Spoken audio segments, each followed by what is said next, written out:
So 5 months down the line of Edgar Lungu's dying, people are still wondering what the way forward is. And one of the people that shipped in is Brian Apunda. And this to say, more or less, this man has continues to serve even in his death. This marks exactly 5 months since he left us. President Hakainde Hichilema show leadership. Stepping aside and not presiding over your predecessor's burial is not a sign of weakness, but a sign of strength. So he says, no, if President Hakainde Hichilema is able to step aside according to the family wishes, Edgar Lungu would have been buried by now, as according to Brian Apunda. And going into the general elections next year without burying your predecessor, your elder brother will definitely take away from your from your election. So that's according to Brian Apunda's advice. And then Shifetari this to say the whole Edgar Chagwa drama and on the burial was a calculated ploy by Makebi to become president, by Esther, referring to Esther Lungu, the former first lady, is part of the plan. So alleges Shifetari there. He's been playing a lot of politics with regard to this whole thing, especially involving the former first lady. Really, people have no problem with him involving Makebi Zulu and every political player. But anyway, that's his choice. And then Shimbagambwe also weighed in with regard to how the convention is supposed to take place.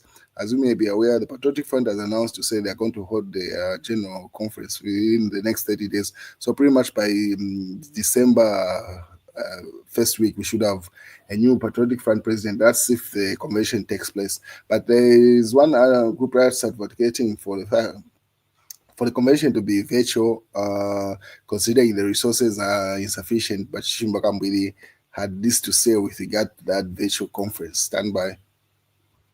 Convention is very important.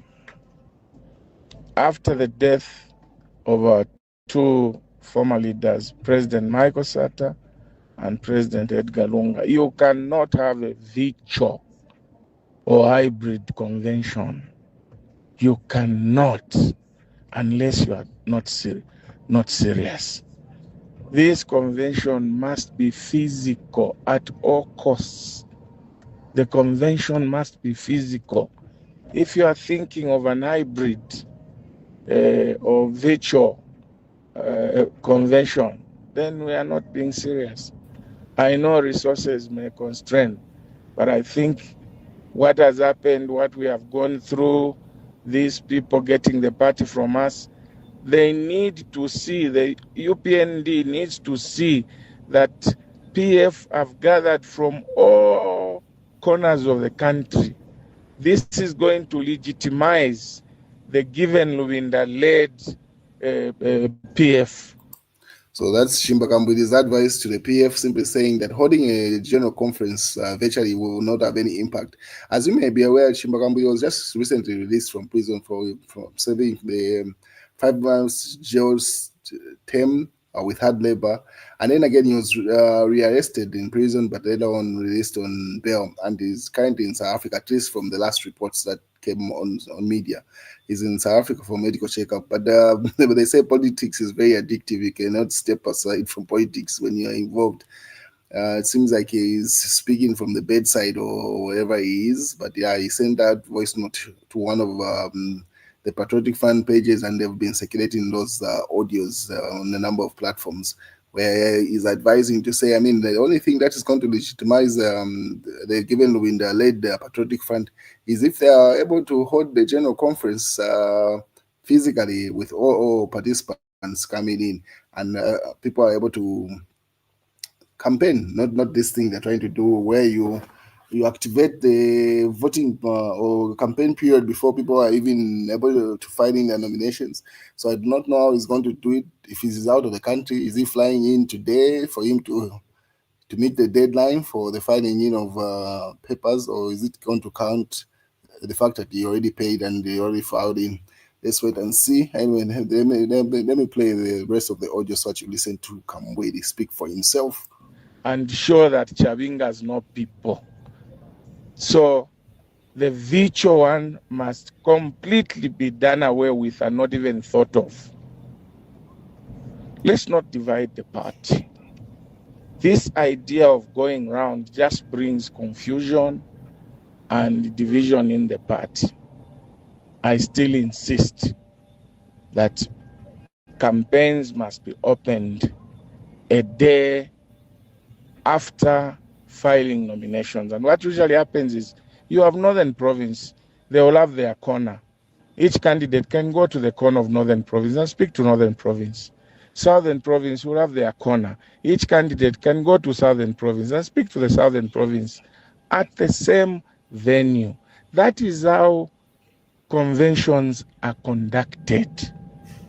It is unheard of that you can open campaigns way before the convention and allow candidates to be going around. It's never done. It's never done. Anyway, that's the advice coming from Shimba Kambwili to his party, which clearly indicates I think he has intentions of contesting the presidency. Let's see how that plays out. The Lungu family have been played by Malukula, referring obviously he alleges Makebi Zulu there. He has he has blackened them out of the media. I mean, he has blackened them out of and made them refugees, referring to say that now Edgar Shakalungu's kids and the former First Lady are now based in South Africa. The refugees, he stole their spotlight as a bereaved family for his political ambitions. The family would have negotiated something for themselves, but Marukula denied them the opportunity.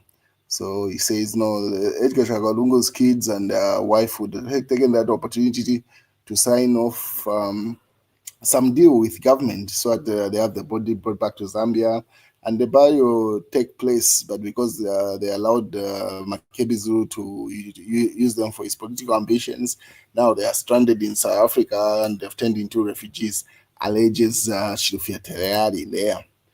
In other news, the Minister of Energy, or the person that was representing him, at least to say to the media, say, clap for government as we will provide 3 hours of power and then 21 hours of load shedding.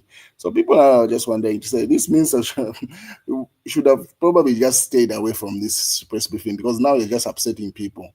How can you demand for people to clap for you for providing 3 hours of power? I don't know if it was a joke that didn't just land well, but people have not received that very well. And some of the people are from within the UPND. One of their media persons, the lady you see on screen there, she says this. So yesterday around 23 hours, I was fired together with the United Party. I was fired together with the United Party for National Development media team members. But inaikosa. So she laughs it off. She said she was fired, and then she states the reason why she was fired. After that, minister issued that statement. I will read you a statement, but obviously Chifetayari also weighs in the statement of the video.